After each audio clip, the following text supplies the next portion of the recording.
Bonjour les amis. Alors aujourd'hui je vais vous faire un petit partage de réflexion. C'est quelque chose qui me trotte ce matin dans la tête en me promenant suite à des discussions que j'ai eues sur Facebook notamment. C'est la présence du mental, le fonctionnement des gens qui sont beaucoup plus rassurés par leur mental et leur questionnement et le fait de rendre intelligibles toutes les choses qu'ils vont faire, voir dans leur vie, plutôt que de se baser un petit peu sur le cœur, sur le ressenti, et de pouvoir de temps en temps simplement admettre sans décortiquer, sans analyser, sans chercher absolument en permanence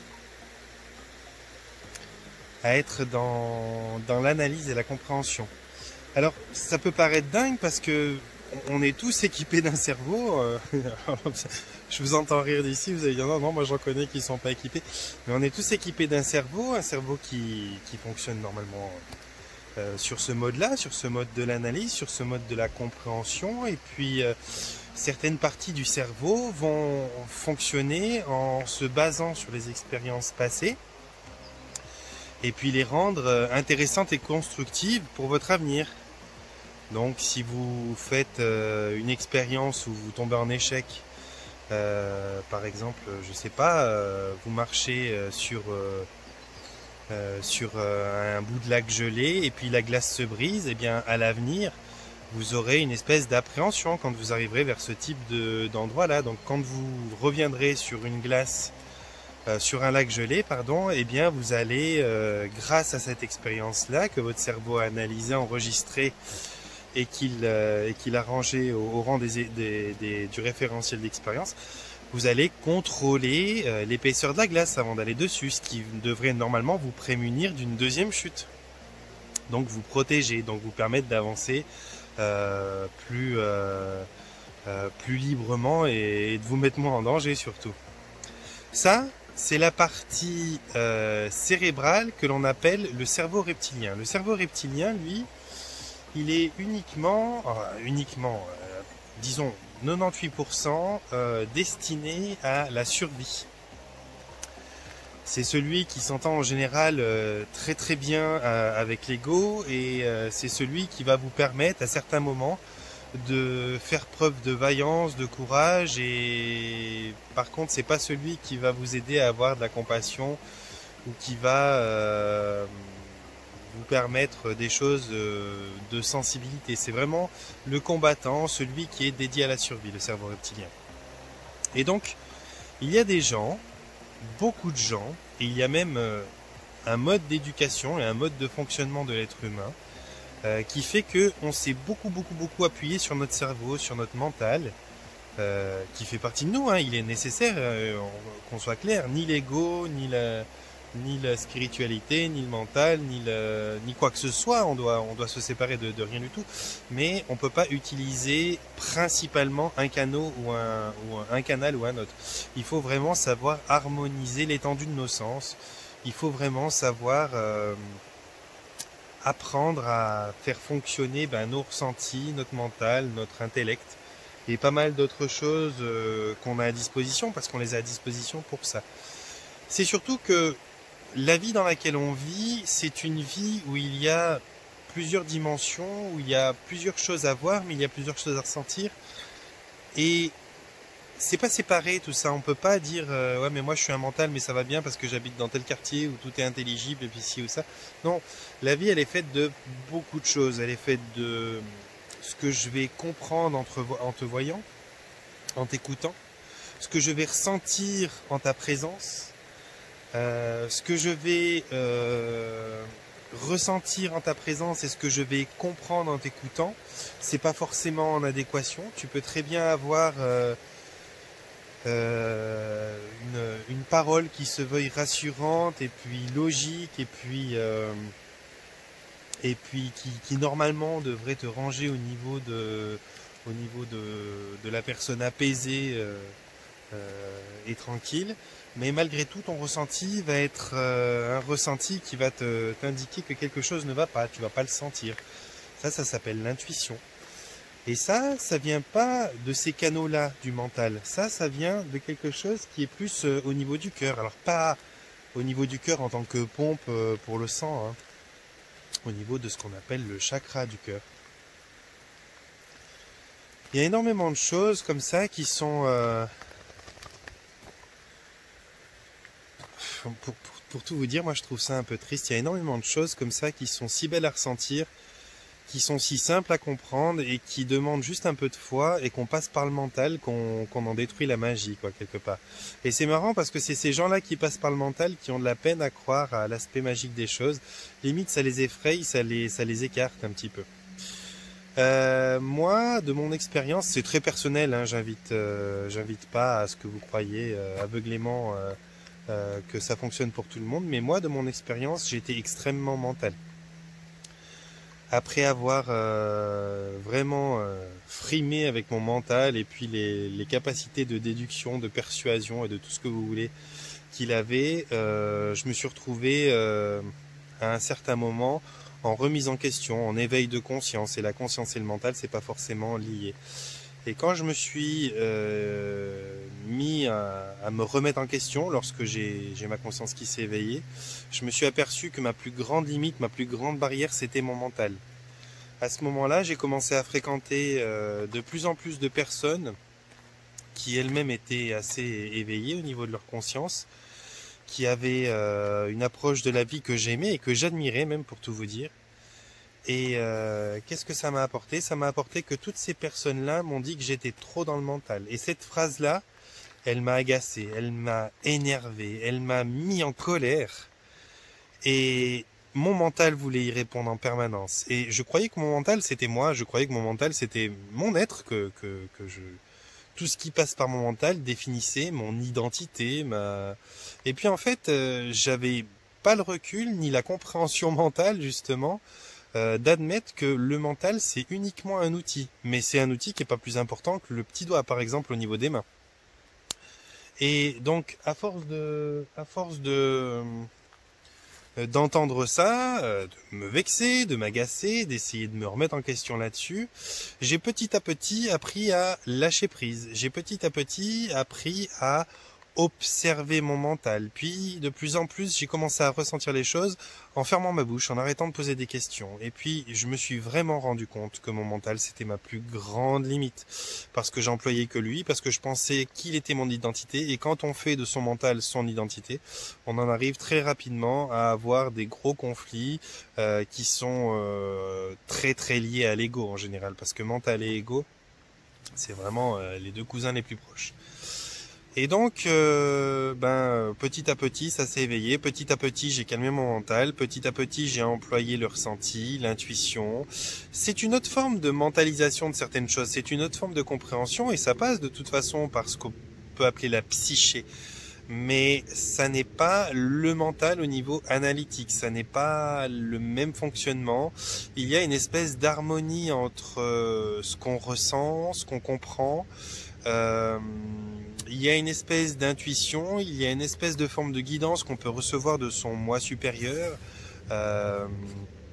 Il y a quelque chose qui est plus fluide lorsque vous arrêtez de faire fonctionner uniquement votre mental. Et hier, donc, je discutais par message avec quelqu'un qui est énormément dans l'intellect, énormément dans le mental, qui a besoin de preuves et de choses comme ça, puis je m'évertue à essayer de lui expliquer que cette approche-là, elle n'est pas optimale et elle va pas lui apporter toutes les réponses. Et bien sûr, comme toute personne qui est dans le mental, au lieu de pouvoir accueillir ce que je lui dis, elle en est dans l'explication et la justification du pourquoi elle fonctionne comme ça, en bien sûr prenant les choses les plus logiques pour quelqu'un dans le mental à poser comme argument, c'est que oui, mais ceci et cela se rejoint. Et effectivement, il n'y a même pas besoin de le dire que ça se rejoint. Ça se rejoint, c'est évidemment que le spirituel, le mental et toutes les choses de la vie, tous les aspects, toutes les dimensions, même celles que l'on ne comprend pas, qui sont subtiles, se rejoignent, elles fonctionnent ensemble. C'est comme C'est comme toute chose, je veux dire, tout est en lien, tout est relié, et évidemment qu'il y a un fonctionnement qui est commun. Simplement, le mental, comme cette personne l'emploie, il est pas à son service, il est le maître d'orchestre. Et là où est le problème, c'est ce que je constate chez beaucoup de personnes, mais chez elle notamment, c'est que le mental, lorsque vous lui donnez des réponses, parce qu'il questionne, hein, le mental, il veut comprendre, lorsque vous lui donnez des réponses, vous lui donnez des réponses, vous lui donnez des réponses, et puis lui, il va décortiquer chaque réponse qu'il a et reposer des questionnements pour essayer de la comprendre dans le moindre détail. Et ça, c'est un travail du mental qui ne changera jamais. Ça veut dire que les personnes qui sont dans le mental et qui posent des questions et qui obtiennent des réponses vont toujours décortiquer les réponses pour reposer d'autres questions afin d'obtenir d'autres réponses pour plus de précision. Et ces précisions, plus elles arriveront et plus ils vont les décortiquer pour obtenir plus de précision. Et le mental, donc, à lui tout seul ne pourra jamais satisfaire un être. Jamais, jamais, jamais. Donc, cette personne-là, je tentais de lui expliquer que, eh bien, à force de toujours employer son mental, elle va arriver à un certain moment où elle sera toujours en appétit pour de nouvelles réponses, mais elle n'aura pas le sentiment, enfin là pour l'instant elle l'a pas bien entendu, mais arrivera un moment où elle aura pas ce sentiment de satiété, ça va, c'est peut-être ça d'ailleurs, c'est son cheminement qui va lui permettre de s'ouvrir à plus de spiritualité selon moi. Esprit, mental, on n'est pas loin, spirit et puis mental, on n'est pas loin, simplement c'est pas du tout les mêmes outils. Et donc je lui expliquais que, enfin j'ai essayé de lui expliquer que voilà, il faut peut-être essayer d'ouvrir plus son esprit et puis d'arrêter avec les questions qui sont purement de l'ordre de l'intellect et d'arrêter d'essayer de rendre toute chose intelligible, même si elle, pour l'instant, elle a l'impression que ça lui donne des résultats et qu'elle a l'impression que d'associer ceci à cela, ça fait un bon cheminement. Effectivement, ça fait un cheminement qui de toute façon va dans un sens qui peut servir, mais c'est une préparation et une grosse frustration derrière parce que arrivera un moment où le mental ne pourra plus répondre ou ne pourra plus satisfaire, et là ça va passer par une forme de frustration, ça va passer par une forme de ras-le-bol, ça va passer par toutes sortes d'états d'âme, et c'est peut-être à ce moment-là justement qu'il va falloir s'ouvrir à quelque chose. Simplement le problème, c'est que je le dis comme ça parce que pour cette personne en l'occurrence j'ai un référentiel avec elle, c'est que ça fait un petit moment déjà qu'elle se pose des questions sur le plan mental, et ça va durer encore, je pense, un bon moment. Je la vois pas avant 2-3 ans réussir à avoir le ras-le-bol de ce mode de fonctionnement-là. Et toutes ces années-là, qu'elle passe à se poser des questions uniquement avec le mental et à répondre avec le mental, avec peut-être 1-2 petits pourcents de ressenti de l'esprit, c'est du temps qu'elle ne vit pas dans le présent. C'est du temps qu'elle perd, et surtout d'apporter des réponses au mental, ça ne répare rien des situations. Et c'est là où est le clou de la chose. C'est que, je vais vous faire une petite métaphore qui va vous expliquer un petit peu comment ça se passe. Le mental, c'est celui qui veut comprendre. On peut croire que le fait de comprendre va résoudre des choses, mais le fait de comprendre ne fait que faire comprendre les choses. Lorsque, par exemple, vous roulez sur la route avec votre véhicule, votre voiture, que vous allez d'un point A à un point B et que ce point B, il est à, je sais pas, à 60 km. Et dans 20-30 km à peu près, vous roulez sur quelque chose qui vous crève le pneu. Votre voiture a le pneu à plat, vous êtes obligé de vous ranger sur le côté. Et là, si vous employez que votre mental, vous allez essayer de comprendre comment ça se fait que votre pneu est crevé, comment ça se fait que vous pouvez plus rouler, et vous pensez que le fait de comprendre ça, ça va vous permettre de finir votre chemin. Or, qu'est-ce que va faire le mental? Au pire, il va pouvoir faire la route en marche arrière, vérifier, regarder, analyser où il a pu rouler sur quoi, qu'est-ce que c'était, jusqu'à qu'il trouve que c'était un clou ou un vis ou machin ou quelque chose, qui voit ici ce clou ou ce vis a crevé le milieu du pneu, le flanc du pneu ou abîmé la jante ou je sais pas quoi, et arrivera un moment où il aura toutes les réponses qu'il voulait.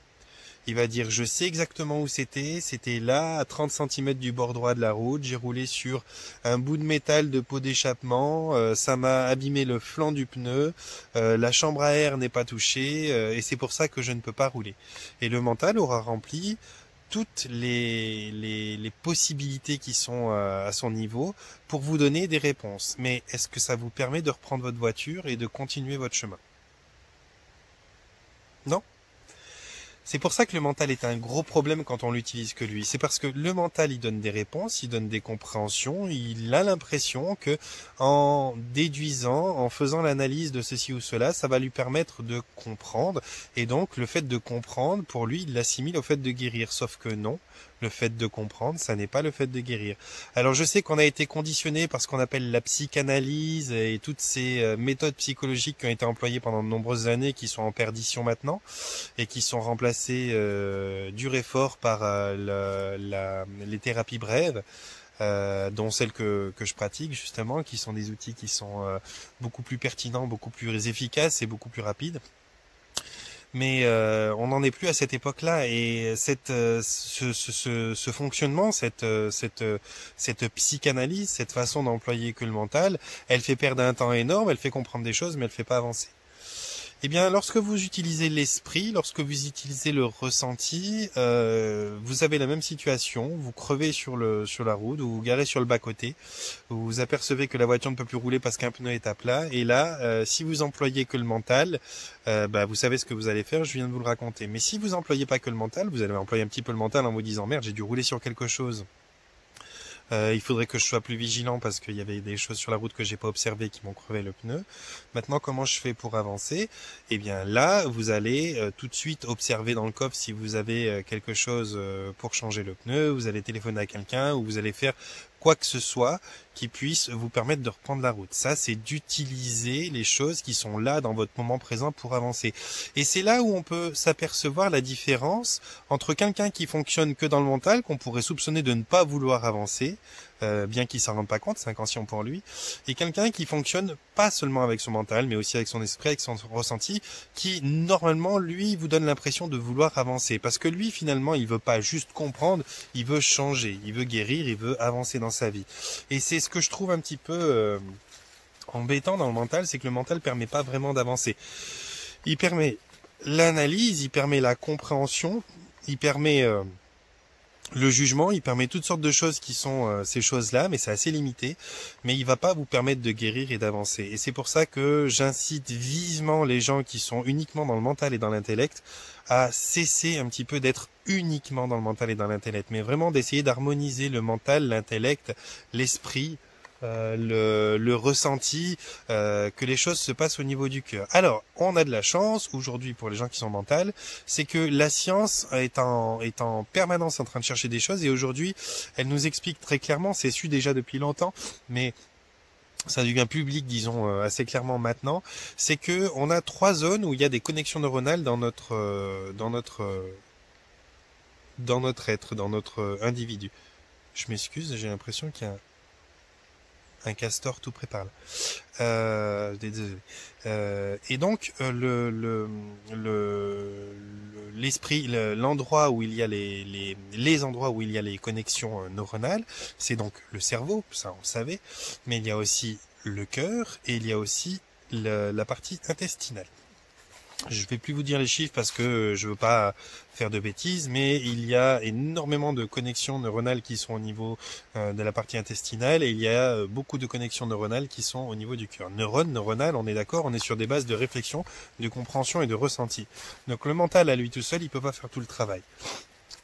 Maintenant, quand vous êtes justement à fonctionner avec le mental et uniquement le mental, vous allez donner des réponses, mais vous n'allez pas guérir, vous n'allez pas changer la chose. Parce qu'une réponse à elle toute seule, elle ne donne qu'une réponse à elle toute seule. Donc en gros, la réponse que vous aurez sur la métaphore que je vous ai dit tout à l'heure, c'est oui, tu as crevé à tel endroit, machin truc et tout, maintenant, ça te fait pas avancer. c'est pas évident si vous avez des gens autour de vous d'essayer de leur expliquer qu'il faut pas fonctionner qu'avec le mental, que ça va pas leur apporter ce qu'ils attendent, parce que bah, justement la première chose qui va intercepter ce message en eux, ça va être leur mental, et leur mental va essayer de vous répondre en vous disant oui mais je ne fonctionne. La première des choses c'est nier, hein. Je ne fonctionne pas qu'avec le mental, mais j'ai besoin de ça aussi pour comprendre et tout. Toutes les personnes qui sont en permanence en train de vous dire qu'elles ont besoin de comprendre, qu'elles ont besoin de comprendre, qu'elles ont besoin de comprendre, elles comprennent pas avec leurs doigts de pied, elles comprennent avec leur mental. Et donc elles fonctionnent pleinement avec leur mental. Et ces personnes-là en général sont sourdes à vos explications. Parce que plus vous leur en donnez, et plus elles ont besoin d'en avoir derrière, et plus elles en ont derrière, et plus ça ouvre d'autres questions, et plus ça ouvre d'autres questions, et plus ça réjouit le mental. Le mental se régale en permanence de ce genre de choses, mais ne donne pas beaucoup de solutions malheureusement. Voilà, c'était ma petite réflexion du matin. J'avais pas de thème précis, on m'a pas fait de demande, et puis c'était peut-être une petite façon à moi de pouvoir exprimer ces choses ça me chatouille un petit peu au fond, parce qu'il y a des gens j'apprécie, la personne à qui je discutais hier, je l'apprécie, mais elle est sourde à ce que je lui dis. Elle a l'impression par contre qu'on échange, et puis que elle avance, et puis que ben justement voilà, elle est dans un process qui va lui permettre à elle de comprendre justement, mais en l'occurrence elle se rend même pas compte que pour moi c'est ennuyant de parler avec elle par exemple, parce que je suis obligé d'utiliser qu'une seule chose qui est mon mental pour pouvoir lui répondre, pour pouvoir lui donner un peu une forme de satisfaction. Et c'est des discours qui m'ennuient, parce qu'il y a tellement de... C'est comme si vous vouliez, alors c'est pas elle en tant que personne qui m'ennuie, mais c'est sa façon de fonctionner, parce que c'est un petit peu comme si vous êtes un admirateur d'art et puis que vous vouliez faire un partage d'un bon moment artistique avec quelqu'un. Si ce quelqu'un il est voyant, qu'il a l'audition qui fonctionne bien et qu'il a un petit peu des émotions, vous allez pouvoir lui dire c'est génial, tiens ce concert, t'as vu comment la guitare, le solo c'est super, et puis la batterie, puis quand tout d'un coup ils sont dans le calme et puis que t'entends la respiration au micro et qu'ils reprennent tout doucement la mélodie, c'est génial et tout. Eh bien ça c'est quelque chose qui est merveilleux à vivre, de pouvoir partager avec d'autres. Mais quand vous êtes devant un concert de quelqu'un, que vous avez quelqu'un qui voit mais qui est sourd, et que vous essayez de lui dire toutes ces choses-là, voilà, vous êtes très limité. Il va voir qu'à un moment ça a été plus actif, plus énergique, moins actif, patati patata. Il va voir qu'il y avait tant de personnes sur la scène, il va voir qu'il y avait des guitares, des machins, mais comme il est sourd, ou comme elle est sourde, elle va pas pouvoir entendre le déroulement des choses. Elle va peut-être sentir 2-3 vibrations comme ça, mais ça s'arrête là. Et donc vous, si vous essayez de partager, d'échanger avec cette personne sur ce que vous avez ressenti du concert, vous allez être extrêmement limité, parce que la personne, elle est incapable de comprendre un dixième de ce que vous lui racontez, de ressentir un dixième de ce que vous lui disiez, et donc c'est un discours qui est très très pauvre, parce que vous pouvez fonctionner que sur un canal avec elle, le canal qu'elle peut employer elle. Eh bien c'est ce qui m'est arrivé dans cette discussion hier, c'est ce que je ressens lorsque j'échange avec cette personne, c'est une grande limitation, et alors ça me frustre pas, parce que je me dis c'est son cheminement, et puis c'est merveilleux, un jour ou l'autre elle va dépasser ça, mais c'est ce que peuvent ressentir les personnes qui ne fonctionnent pas uniquement avec leur mental, et c'est peut-être un petit peu la partie qui pourrait éventuellement être agaçante pour quelqu'un qui a tous les canaux ouverts, d'avoir en face de lui quelqu'un qui est uniquement dans l'intellect et qui va absolument tout comprendre. Comprendre, ça ne permet que de comprendre les gens. Voilà, donc si vous voulez vivre, si vous voulez ressentir, si vous voulez avancer, si vous voulez évoluer, si vous voulez grandir, si vous voulez pouvoir ressentir le bien-être et le plaisir de la vie, il va peut-être falloir poser un petit peu la machine à comprendre, et puis sortir la machine à ressentir, et puis sentir la machine à expérimenter. Voilà les gens, moi je vais vous envoyer maintenant un panier de bisous, je vais vous souhaiter de vous porter bien, de prendre soin de vous, de me mettre un petit pouce en l'air si vous trouvez que ces vidéos sont sympatoches, de les partager si vous avez des gens qui sont preneurs de ce genre de choses, et puis de vous abonner pour qu'on grossisse cette chaîne, pour qu'il y ait plein de gens qui puissent échanger ensemble sur ces thèmes-là. Et puis je voulais vous dire, peut-être je l'ai pas fait encore, mais une merveilleuse année 2020. Je suis très très content. Je vous invite à me donner des nouveaux thèmes, des nouveaux sujets pour que je puisse animer un petit peu cette chaîne prochainement, parce que là je suis un petit peu à court. J'ai un petit peu l'impression d'avoir fait le tour de pas mal de choses, et puis j'ai pas envie de vous imposer mes petites idées à moi ou mes envies. Alors ben voilà, je vous fais une invitation. Proposez-moi des thèmes dans les commentaires, ou bien rejoignez-moi sur ma page Facebook. Je vous mettrai le lien dans la description et vous pourrez là prendre contact avec moi pour échanger sur toutes sortes de choses. Voilà les gens. Panier de bisous, portez-vous bien, prenez soin de vous.